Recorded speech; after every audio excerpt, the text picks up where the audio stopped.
Alors, comme vous le savez tous, l'accueil de jour qui auparavant avait un autre nom, donc était rattaché à l'Étape, et donc il avait été ouvert en 2004. Nous tenons à rappeler que ça n'est pas une compétence communale obligatoire.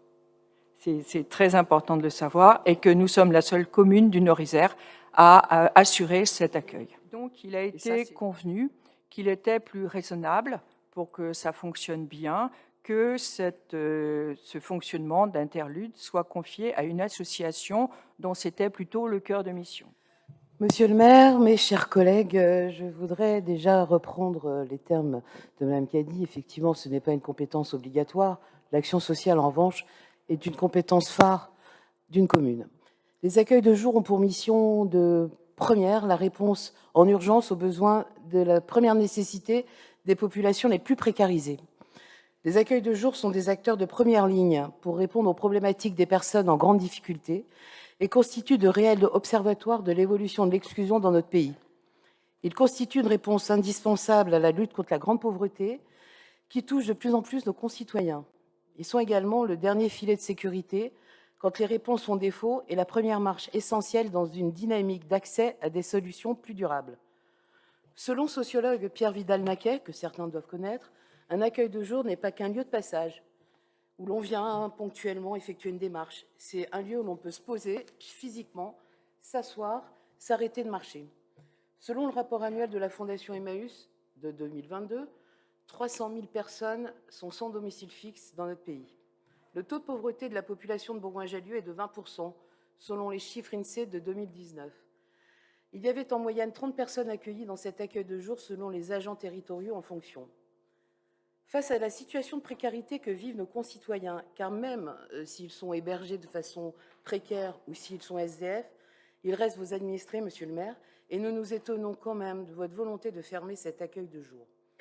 La solidarité à laquelle se doit de contribuer une collectivité territoriale comme Bourgoin-Jallieu ne reposera plus, désormais, que sur les aides du CCAS, ce CCAS qui devient in fine la chambre d'enregistrement des bonnes œuvres de l'équipe municipale de la commune, puisque, hormis l'aide sociale facultative, vous avez vendu le marabat et rétrocédé l'accueil de jour. Lors de la commission solidarité, la dernière, il a été stipulé que les travailleurs sociaux de deux choses l'une étaient beaucoup plus à même et beaucoup plus compétents pour travailler avec ce public marginalisé ayant des problèmes psychiques. Qu'est-ce à dire?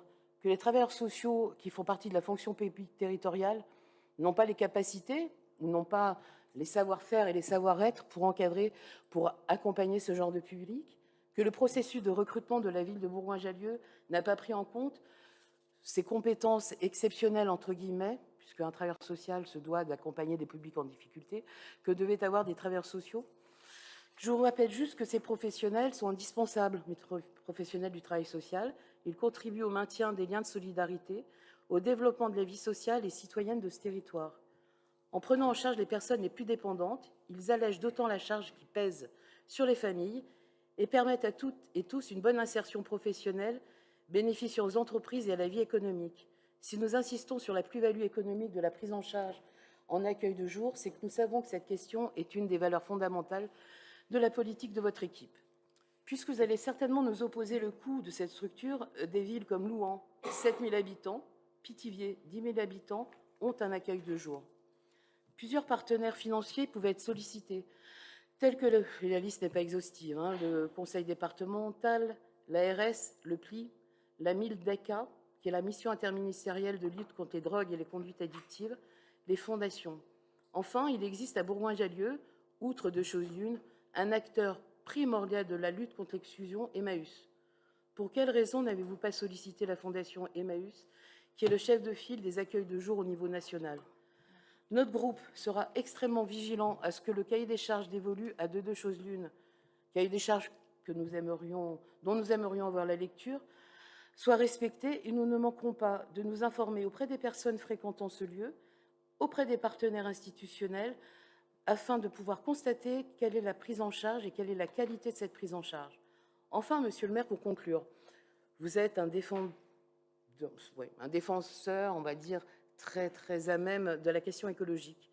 Or, vous savez comme moi que les conséquences sociales sont indéniablement liées aux conséquences dramatiques et climatiques qui nous attendent. Oui. Certaines choses qui sont vraiment trop piquantes. Effectivement, on a lancé des projets, on a demandé qui étaient d'accord, et il y a eu effectivement Emmaüs, on a eu une discussion longue, importante, chaleureuse, avec le directeur d'Emmaüs, et effectivement, ils se sont désengagés.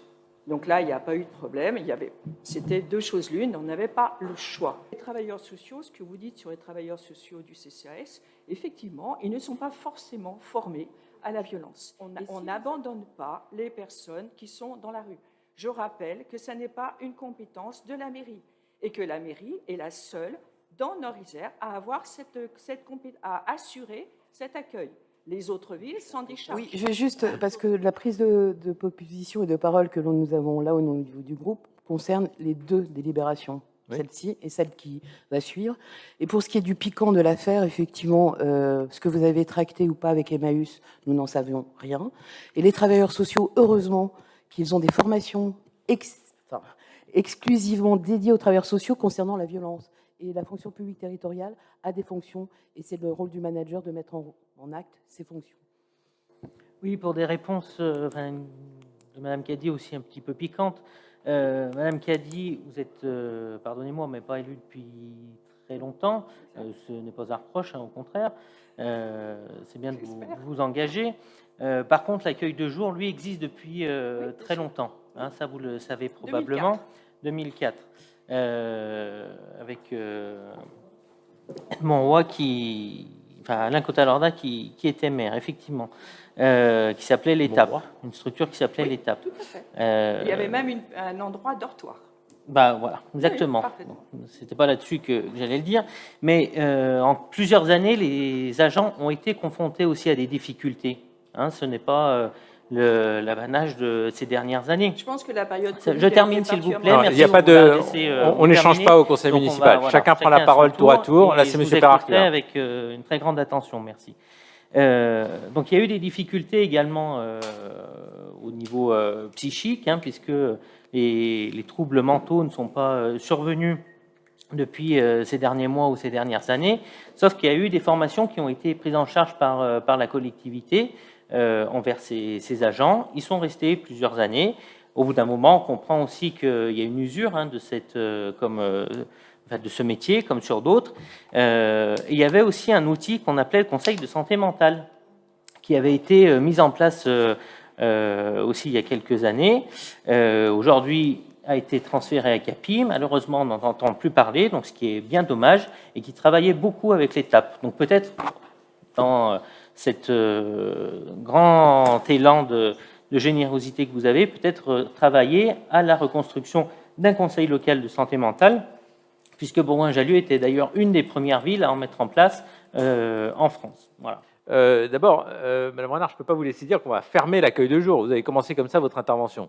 Non, on va confier à une association un rôle qui était jusqu'ici assumé par la ville. Il se trouve que l'association de Choses Une, elle gère aussi le village mobile. Donc, elle peut créer un ensemble de personnel avec de la résilience, avec du soutien mutuel, plus large, avec d'autres personnes qui remplissent des missions comparables. Et tout ça, il nous semble que ça peut fonctionner de manière meilleure parce qu'on a d'autres exemples, d'autres domaines ou d'autres collectivités où ça fonctionne mieux comme ça. Donc, c'est ça le calcul qu'on a fait. Il ne s'agit pas de se désengager, il ne s'agit pas de dire que les agents bergaliens ne sont pas des professionnels, il s'agit simplement de trouver le mode d'organisation qui soit le plus efficace. Et par rapport à ce que vous avez évoqué sur le coût, en disant ça doit aussi être pour le coût, bah justement non, ça ne nous coûtera pas moins cher de passer par cette association.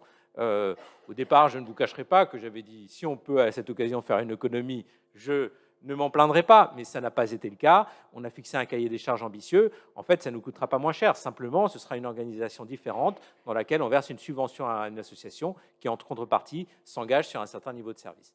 Donc,